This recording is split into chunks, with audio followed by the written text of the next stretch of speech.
Dear students, welcome back to my YouTube channel. इस video में हम 10th स्टैंडर्ड के इंग्लिश सब्जेक्ट की पहली पोएम अ टीन एजर्स की वार्मिंग अप और चिटचैट के क्वेश्चंस को समझेंगे और सॉल्व करेंगे। And first we will start with the chitchat question. And the first chitchat question is form groups of 5 to 6 and discuss. के आपको 5 से 6 स्टूडेंट का एक ग्रुप बनाना है और डिस्कस करना है।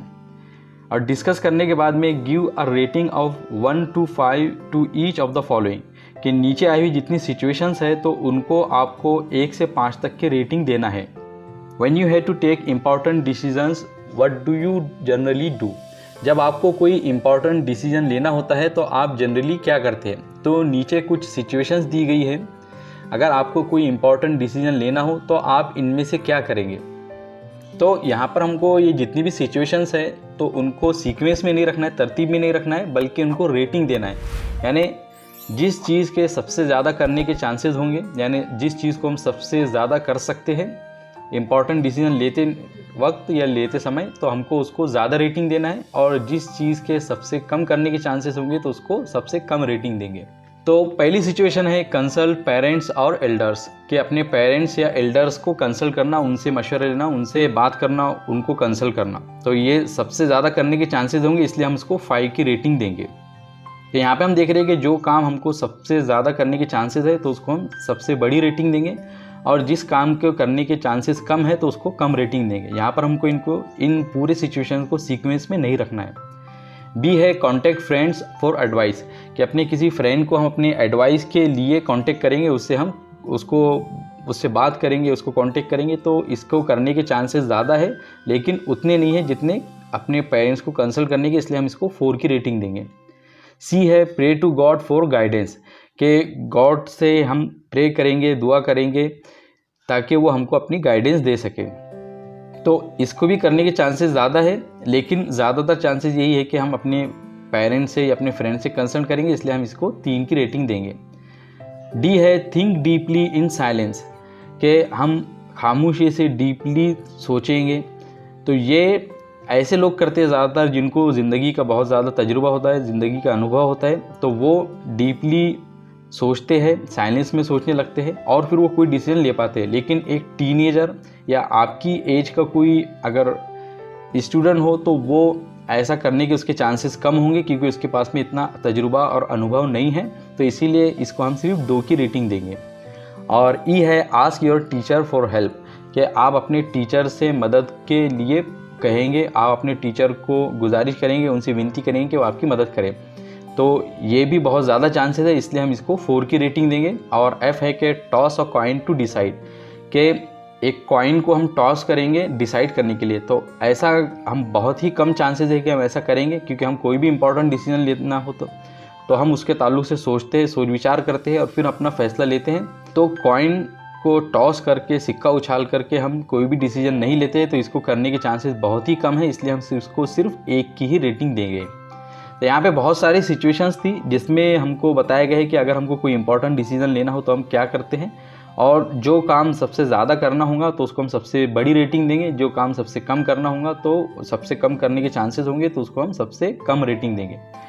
ये जो रेटिंग दी गई है तो मैंने अपने हिसाब से दिया है। अगर आप चाहे तो आप अपने हिसाब से इन रेटिंग्स को चेंज भी कर सकते हैं। सेकंड क्वेश्चन है कि in poetry very often there are lines in which the poet seems to talk directly to an absent person, an abstract idea or things or object. के पोइट्री में अक्सर हम ये देखते हैं कि कुछ लाइन्स में जो पोएट होता है तो वो डायरेक्टली किसी एब्सेंट पर्सन से बात करता है, यानी किसी ऐसे पर्सन से बात करने लगता है जो कि उसके सामने नहीं होता है, उसके साथ नहीं होता है, या किसी एब्स्ट्रैक्ट आइडिया से बात करने लगता है। एब्स्ट्रैक्ट आइडिया यानी ऐसी कोई चीज़ जिसको कि आप जानते तो हो, लेकिन आप अपने 5 सेंस का यूज़ करते हुए उसको परसीव नहीं कर सकते, तो ऐसी चीज़ को हम एब्स्ट्रैक्ट आइडिया कहेंगे। जैसे खुशी है, गम है, ज़िंदगी, मौत है। तो ये जितनी भी चीज़ें, इन सबको हम जानते हैं, महसूस करते हैं, लेकिन अपने 5 सेंस के ज़रिए हम इसको परसीव नहीं कर सकते, तो इसको हम एब्स्ट्रैक्ट आइडिया कहेंगे। तो अगर कोई पोएट डायरेक्टली ऐसे एब्स्ट्रैक्ट आइडिया से बात कर रहा है, किसी एब्सेंट पर्सन से बात कर रहा है, और थिंग्स और ऑब्जेक्ट या किसी चीज़ से बात कर रहा है, यानी ऐसी चीज़ है जो कि ज़िंदा नहीं है, जो उसको रिप्लाई नहीं कर सकती, इससे वो बात कर रहा है। सच अ टैक्टिस और device use by the poet is the figure of speech apostrophe. तो अगर ऐसा हो रहा है तो इस टैक्टिस को या इस डिवाइस को जो कि पोएट के ज़रिए यूज़ की जाती है, इसको हम फिगर ऑफ स्पीच एपोस्ट्रॉफी कहते हैं।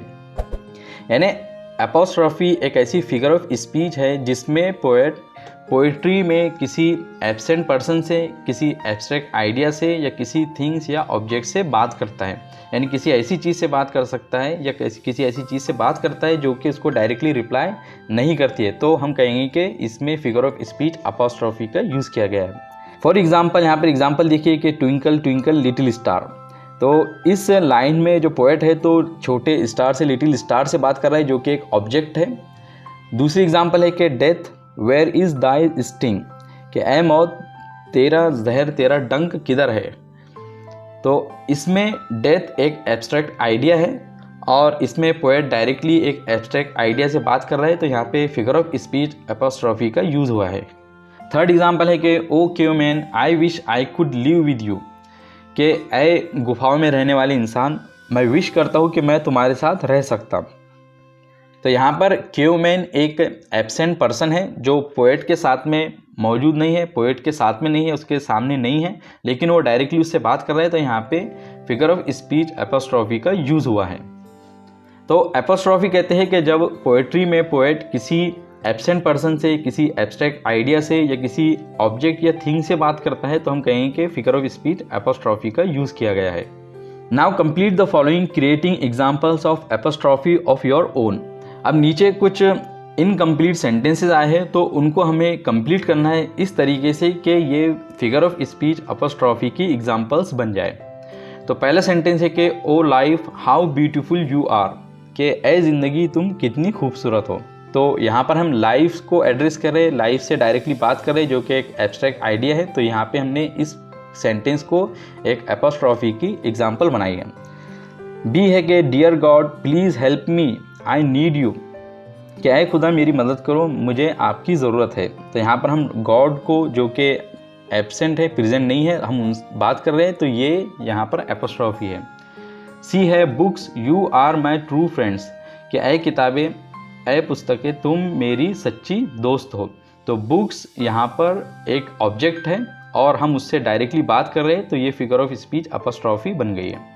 डी है exams I wish you were never created, कि ए एग्ज़ाम्स मैं विश करता हूँ कि तुम कभी भी क्रिएट नहीं किए जाते। तो यहाँ पर हम एग्ज़ाम से बात कर रहे हैं जो कि एक एब्स्ट्रैक्ट आइडिया है, तो यहाँ पे फिगर ऑफ स्पीच एपोस्ट्रॉफी का यूज़ हो रहा है। और ई है O you beautiful sky pour thy blessings on me, कि ए खूबसूरत आसमान तुम्हारी ब्लेसिंग्स मुझ पर उंडेल दो, मुझ पर बहा दो। तो हम यहाँ पर स्काई से डायरेक्टली बात कर रहे हैं, डायरेक्टली स्काई को एड्रेस कर रहे हैं जो कि एक ऑब्जेक्ट है, एक थिंग है, तो यहाँ पर फिगर ऑफ स्पीच एपोस्ट्रॉफी का यूज़ हो रहा है। अब लास्ट में एक पॉइंट दिया गया है कि teacher should explain the apostrophe in punctuation and apostrophe as a figure of speech, कि टीचर को चाहिए कि वो बच्चों को बताए कि एपोस्ट्रॉफी पंक्चुएशन में क्या होता है और एपोस्ट्रॉफी फिगर ऑफ स्पीच क्या होता है। यानी एपोस्ट्रॉफी इंग्लिश ग्रामर में दो टर्म है। पहली है एपोस्ट्रॉफी जो कि फिगर ऑफ स्पीच होती है, जिसको कि अभी अभी हमने समझा, और एपोस्ट्रॉफी एक पंक्चुएशन मार्क भी होता है। तो टीचर बताए बच्चों को कि एपोस्ट्रॉफी दो तरीके से आता है ग्रामर में, पंक्चुएशन के तौर पर भी आता है और फिगर ऑफ स्पीच के तौर पर भी आता है। तो फिगर ऑफ स्पीच के तौर पर जब एपोस्ट्रॉफी आता है तो उसकी क्या मीनिंग होती है अभी अभी हमने समझा। अब एपोस्ट्रॉफी पंक्चुएशन में आता है तो उसकी क्या मीनिंग होती है अभी हम देखेंगे। तो apostrophe in punctuation is shown as and it has two usages, कि एपोस्ट्रॉफी पंक्चुएशन में जब आता है तो उसको इस तरीके से बताया जाता है। तो किस तरीके से बताया जाता है, तो यहाँ पे आप ब्रैकेट्स में देख रहे हैं कि एक सिंबल दिया गया है, एक निशान दिया गया है, तो उसको इंग्लिश ग्रामर में पंक्चुएशन में एपोस्ट्रॉफी कहते हैं। And it has two usages, और उसको दो तरीके से इंग्लिश ग्रामर में यूज़ किया जाता है। यानी एपोस्ट्रॉफी एक पंक्चुएशन मार्क के तौर पर आता है तो उसके दो यूजेज होते हैं। फर्स्ट है कि apostrophe in punctuation is use to indicate the position and the ownership of someone over something, कि एपोस्ट्रॉफी जब पंक्चुएशन में आता है तो उसकी जो पहला यूजेज होता है कि ये बताने के लिए आता है कि किसी का किसी चीज़ के ऊपर मिल्कियत है, कोई चीज़ किसी की मिल्कियत है, संपत्ति है। तो एपोस्ट्रॉफी पंक्चुएशन मार्क के तौर पर इसलिए आता है ताकि उसके ज़रिए बताया जा सके कि एक चीज़ किसी इंसान की, किसी पर्सन की मिल्कियत है, उसकी संपत्ति है। एग्जाम्पल यहाँ पे देखिए कि समीर्स बुक, तो यहाँ पर आप देख रहे हैं कि समीर के बाद में एपोस्ट्रॉफी है और एस है और उसके बाद में हमने वर्ड बुक लिखा है। तो इसका मतलब ये होगा कि the book which is owned by Sameer, कि वो किताब जो कि समीर के ज़रिए ओन की जाती है, जिसका मालिक समीर है। तो यहाँ पर बुक पोजीशन में है, ओनरशिप में है समीर की, और इसको बताने के लिए हम यहाँ पे एपोस्ट्रॉफी का सिंबल का यूज़ कर रहे हैं। और सेकंड है कि रियाज हाउस, रिया का घर, the house that belongs to Riya, इसका मीनिंग ये होंगे कि वो घर जो कि रिया से बिलोंग करता है, रिया का है। तो इसको बताने के लिए हम यहाँ पे एपोस्ट्रॉफी पंक्चुएशन मार्क का यूज़ किया हमने, और रिया के बाद में हमने एपोस्ट्रॉफी का यूज़ किया है, आप इसको देख सकते हैं। तो एपोस्ट्रॉफी जब एक पंक्चुएशन मार्क के तौर पर आता है तो उसका जो पहला यूजेज होता है वो ये होता है कि उसके ज़रिए हम बताते हैं कि एक चीज़ किसी दूसरे इंसान की मिल्कियत है, उसकी संपत्ति है। एपोस्ट्रॉफी का जो दूसरा यूजेज है वो है कि apostrophe in punctuation is used to show that one or few letters have been omitted from a word. Apostrophe का जो दूसरा यूजेज ये होता है कि एपोस्ट्रॉफी पंक्चुएशन मार्क के तौर पर जब आता है तो वो ये बताता है कि किसी एक वर्ड से कुछ लेटर्स ओमिट कर दिए गए हैं, किसी एक वर्ड से कुछ लेटर या एक लेटर हटा दिया गया है। एग्जाम्पल में देखिए कि he is been playing since morning, कि वो सुबह से खेल रहा है। तो यहाँ पर ही के बाद में आप देख रहे हैं कि एपोस्ट्रॉफी और एस आया है। तो इसका मतलब ये है कि ही के बाद में एक वर्ड था जिसके कुछ लेटर्स यहाँ से हटा दिए गए और उसको आगे बताया गया है ब्रैकेट्स में, आप देखिए कि ही हैज़ बीन। तो ही इज़ बीन का मतलब ये होगा कि ही हैज़ बीन। तो एपोस्ट्रॉफी के ज़रिए हमने ये बताया कि हैज़ जो वर्ड है तो उसके एच और ए को यहाँ से हटाया गया है। सेकंड एग्जाम्पल है कि you are not going anywhere, तुम कहीं नहीं जा रहे हो।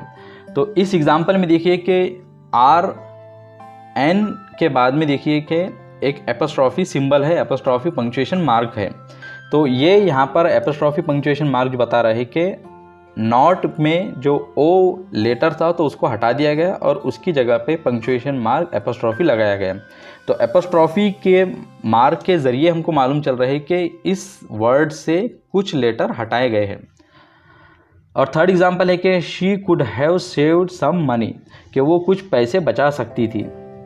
तो कुड के बाद में देखिए कि एपोस्ट्रॉफी लगा हुआ है और एपोस्ट्रॉफी पंक्चुएशन मार्क के यहाँ पर मीनिंग है कि एक वर्ड था जिसके कुछ लेटर यहाँ से हटा दिए गए हैं, और वो वर्ड कौन सा है, हैव है, जिसके एच और ए को यहाँ से हटाया गया है और उसको इंडिकेट करने के लिए, उसको बताने के लिए एपोस्ट्रॉफी पंक्चुएशन मार्क को लगाया गया है।